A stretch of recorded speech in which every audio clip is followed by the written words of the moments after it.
So welcome to Dumb Investing, the dumbest investing channel, all YouTubes. That fell over there, that's Harry. That guy's Lloyd, but you're dumb up in here. All right, for those of you that don't know, we roll random dice, we pick random stocks, we do a little bit of homework, we go and we buy a stock the next day with our hard-earned retirement money. That's what we do at Dumb Investing. We've got other channels, playlists, stuff like that. We're going to do all our other weird stuff on. This is just for rolling dice. So with that, off we go to the dice roller. Let's do that. Bingo, bango. Let's do that. How do I click my screen? What did I do? Oh, let's try that. All right. See, we get the hang of this. Random.org, we get a random dice roll. And it says 4. We go to a random stock picker over here, and we pick 1, 2, 3, 4. So one of the stocks we're looking at tonight is BFT. Hot dog. All right, next stock. Brought to you by number 3. Come out here. We go 1, 2, 3. ACR. And the last stock of the night. 3. I don't know. It's thinking. See its little brain up there? I don't know what it's doing. Did I not? We broke. Oh, there's a 2. I say we broke the random thing. What the heck? 1, 2. POWI. All right. The way we do this. Harry, the smart guy, uses Webull, which is our trading platform. If you click the link down below, put $100 in, you're going to get 2 free stocks. I go out to Yahoo, and we're going to learn a little bit about these 3 companies. We're going to decide which one to invest our hard-earned retirement money into. All right, so first one, Power Integrations, Inc. Well, what do? They develop and market analog and mixed signal integrated circuits and other electronic components and circuitry used in high voltage power conversion. Company's products are used in power converters that convert electricity from high voltage source to the type of power required downstream. So they make those like step down inverters and boxes and whatnot, right? All right. So if you're converting from 420 down to 380 or 340 or whatever, it sounds like that's what they make. Well, they have been on a scream for the last year or so. Damn near doubled in a year. Sustainable? Oh, that's why. The chip shortage is certainly going to put an impact into that, I think. And basically ever since July, they went straight up from July. Yeah. Right up until September 1st, and now they seem to be coming back to reality. The technicals don't look that good to me, just the way that's trending. I think they're probably in the right area, though. I mean, I think there's going to be a lot more power going forward with people going electric. There's probably going to be more solar coming online. There's going to be a lot more power, but I don't know, dude. Somebody that's doubled in a year, I don't know if they got a whole lot left in them, right? Well, it's really interesting. So in 2018, they did $60 million in net income. In 2019, they put $193 million to net income. And in 2020, they went back down to 70. Yeah. So their revenues went from, in that same period, 416, 420 to 488. So something happened in 2019 which allowed them to earn a whole bunch of revenue.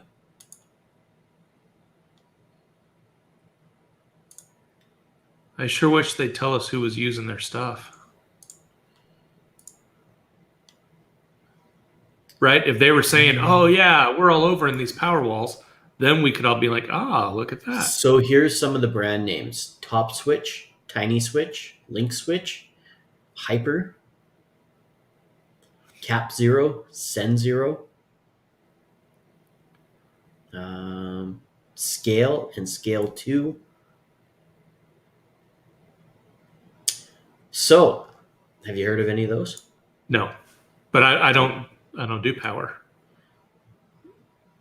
Right? No. All right, well, let's go see what our other ones are about. Okay. ACR is next. ACR. And that is Acres Commercial Realty Corp. I'm liking that. Let's see what these guys are all about. Well, they've been around for a while.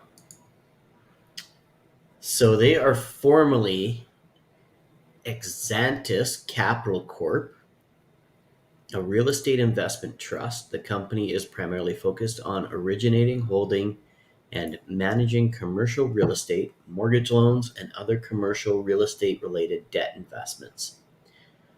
Well, look at their 5-year chart, dude. When COVID hit, they just fell off a cliff and they have not come back.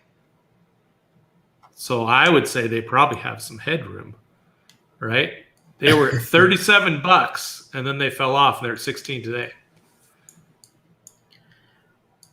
I suppose that's one way to look at it. What's happening with commercial real estate and what's happening in that space?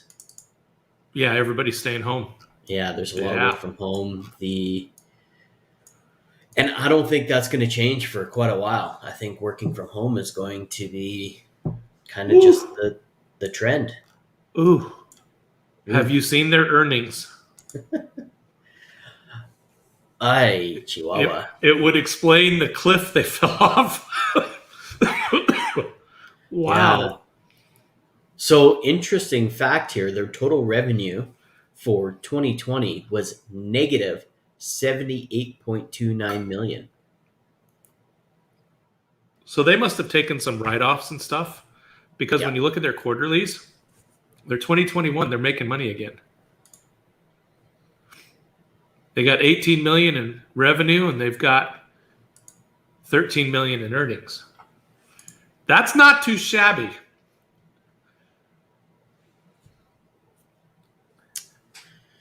$28 in revenue, 13 in earnings.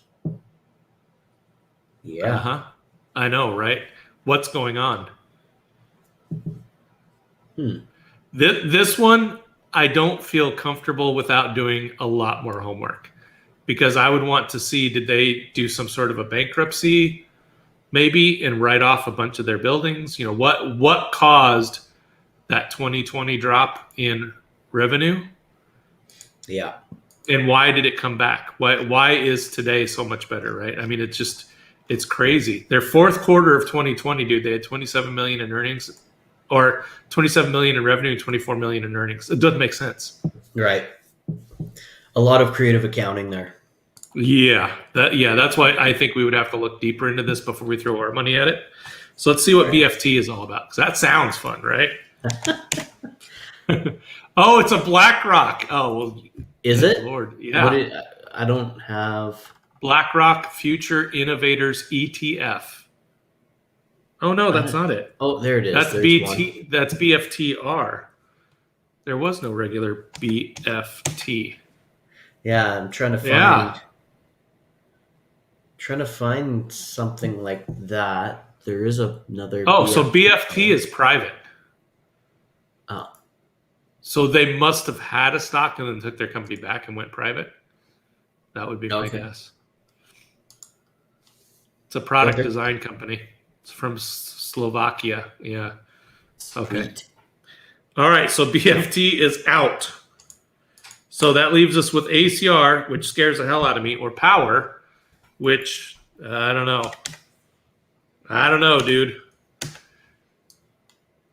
Powie seems toppy. Very.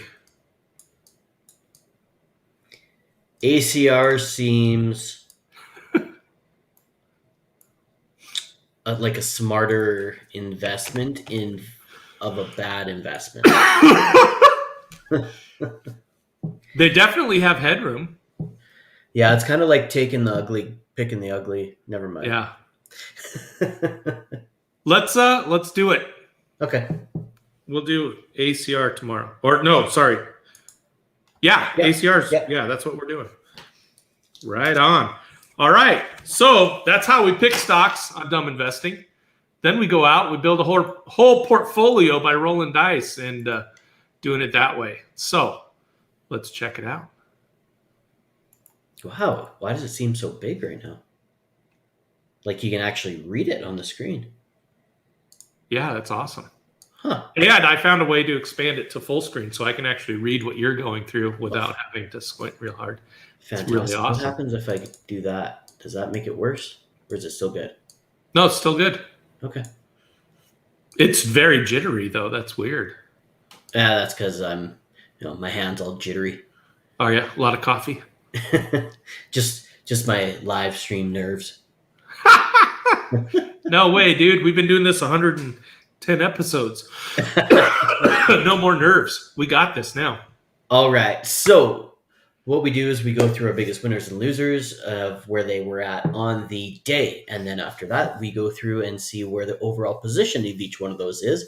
And then if there's one that gets close to where we think we might want to sell, we talk about that as well. Unfortunately. Oh, I didn't do that. I was going to do that over the weekend. No, I did. I'll show you when we're done here. Okay. That's right. I did do something. Okay. I just didn't put yeah. Okay, so today, there's a lot of green today, so that's a very good thing. Yes. So biggest losers we've got today is the Brazil Bull. So it was down 0.42%. So not too much. And then we've got Valley National, which must be one of the new ones. VOYPO. I don't even have that written down here. That was down 0.36% today. That one was about a week and a half ago. Okay, that goes to show how much I pay attention, eh? That's all good. On the winner side, lots of green today. A lot of green. Yeah, we've got Ideanomics up 3.9%. Oh, yeah. In one day. Yeah. That's not bad. And we've got the Ultra Pro Russell 2000 up 4.35%, which I do believe was our buy this morning. Friday. Or Friday, right. Yes, when we bought that one. Yes. Look at that. So there you go. Almost 5% one day. That's not bad. Sell it. Sorry. Wish we could have bought it back here. What? I know. That's serious? Oh, that's 2020. I was like, what? That was only a couple days ago. Yeah. If we only had a pile of cash in March and could buy the dip. If we only had a time machine. Yep. We need some Marty McFly action. Yeah, we do. Somebody called Doc. Okay, so today our overall P&L changed $6.35. We gained. That's good. And working our way back towards 3,000. And on the overall portfolio for winners and losses, we've got the Alta Equipment Group up 9.6%. Not bad. We've got Pebblebrook Hotels at 8.38%, which I believe both of those have taken over the other two, Worry Bank and On Assignment, which pretty awesome. That's great. Yeah, because they're kind of holding steady right there. Those two have jumped ahead. Yeah. Yeah. On the loser side, we've got BurgerFi down 8.67%. And the Brazil Bull down 10.38%. Ooh. Yeah. But that bull is very volatile. So it's crazy volatile. There. It's crazy. If things are better tomorrow, this thing could be back up to break even tomorrow. It's amazing how often it's on the top or the bottom. It doesn't sit in the middle very often. Yeah, usually these 2x and 3x stuff, they usually go on the top and the bottom of the charts. All right. Well, we've used 14 minutes of everybody's time. We said we were going to start making these shows shorter. So we will cover the other stuff tomorrow. We'll call it a good night. We're buying ACR tomorrow. We'll see y'all tomorrow night. We'll roll some more dice. We'll buy another stock. We'll see how we're doing. Have a great night. Good night.